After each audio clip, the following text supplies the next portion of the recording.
endoplasm, you find yourself in a maze of passageways called the endoplasmic reticulum. The endoplasmic reticulum's passageways carry proteins and other materials from one part of the cell to another. Attached to some surfaces of the endoplasmic reticulum are small grain-like bodies called ribosomes. Other ribosomes float to the cytoplasm.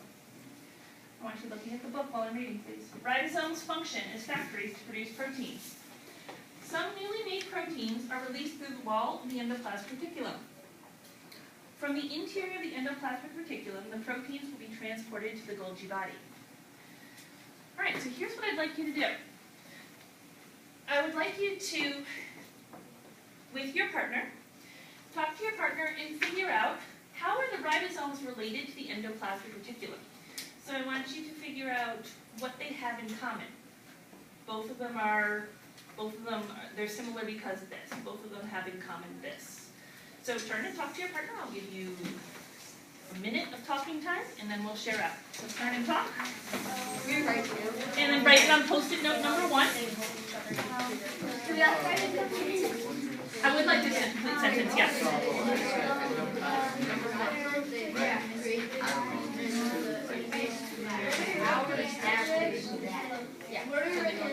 Post-it note number 1.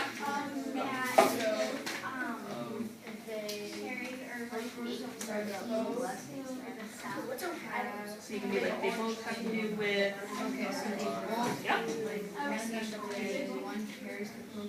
Perfect. You only want us to write like that one idea? Yep, just that one idea is fine, just like a summary idea. So what are you thinking? It produces protein and then it carries the protein that it produces. Yep, so they both have to do with, there you go. They both have to do There you go. I'm smart.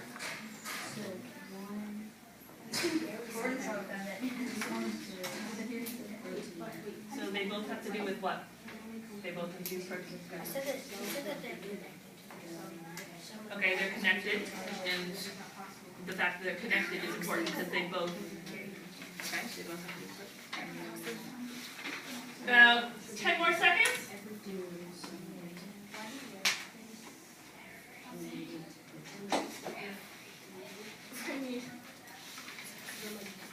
Alright. Let's come back to our seats for the people that are turned around. If you could turn back forward to me. Let's share out. Jared, what did you and Rose come up with for your common idea? We came up with that they both have to do with protein. They both have to do with protein. Jameson, what did you come up with? Your big. Some of the ribosomes are attached to the endoplasmic reticulum and they both have to do with protein. Oh, okay. Here they both have to do with proteins. And the ribosomes are attached to the endoplasmic reticulum, and the ribosomes make proteins. So I'm hearing again, they both have to do with proteins. Jonathan, what did your group have? They coexist in helping each other be useful and do their jobs. Okay, so they both kind of collaborate to do their jobs. And what kind of jobs? Let's. The protein to the something Golgi. Okay, so it both has to do with protein production and making the proteins for the cells. How many people had something about proteins in their answer? Everybody. Really? If you had proteins as your answer, put a little star next to your protein answer. Put a little star next to protein on your paper. Okay, make a little smiley face for yourself then. Can I make a smiley face instead of a star? Sure. Okay, so one important idea. Ribosomes are related to the endoplasmic reticulum because they both have to do with proteins, right? Now, if you did not have that as an idea for yourself, please add that to your paper right now. Everyone should have that as a main idea number 1 on their post-it, that the ribosomes are related to the endoplasmic reticulum because they both have to do with proteins, okay? All right, I'm going to keep reading. We're going to turn actually 2 pages ahead. This is a diagram that we have already looked at the other day. We're moving to page 22. Let's go big eye. Turn again, 22. Thanks, Jackson. 22. Golgi body. As we leave endoplasmic reticulum. You see the structure shown in figure 13. It looks like flattened sacs and tubes. This structure is called a Golgi body. It can be thought of as the cell's mail room. The Golgi body receives proteins and other newly formed materials from the endoplasmic reticulum, packages them, and distributes them to other parts of the cell. The Golgi body also releases materials outside the cell. So that's how those proteins would get sent outside of the cell. Have you noticed many large green structures floating around in the cytoplasm? Remember, we're supposed to be imaginarily inside the cell right now. Only the cells of plants and some other organisms have these green organelles called chloroplasts. Chloroplasts capture energy from sunlight and use it to produce food for the cell. Chloroplasts also make leaves green.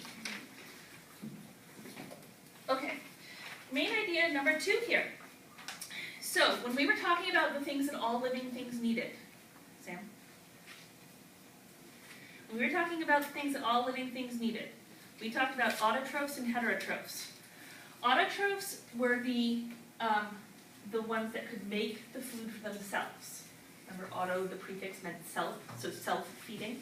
Heterotroph was other, and it was something that needed to get its food from another source, right? For post-it note number 2, what type of an organism would have a chloroplast? Would it be an autotroph or a heterotroph? And why? Turn and talk to your partner. It would And write your answer on post-it note number 2. I will give you about 30 seconds to do this. Talk to your partner. Because autotroph are the ones that like plants. Autotroph are the ones that plants that get sunlight. Guys, can I get a shot of just the sheet that you're using that with the post-it notes on it? Can I get that on the video? Great. Thank you very much. Thank you.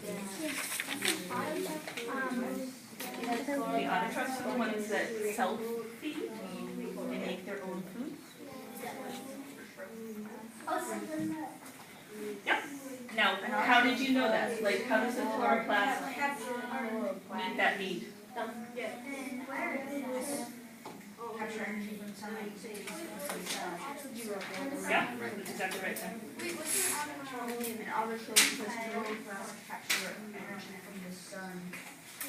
Not protein, but go back and energy source. Oh, yeah, the sun. You can refine that answer a little bit. You keep stealing answers. No, it's right. All right, about 5 more seconds and then we'll share.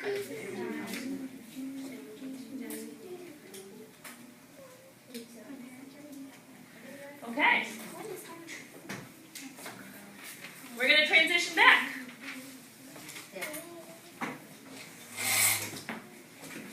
Lots of rotating. I should get you guys like swivel chairs. It's just so fun. You're live there.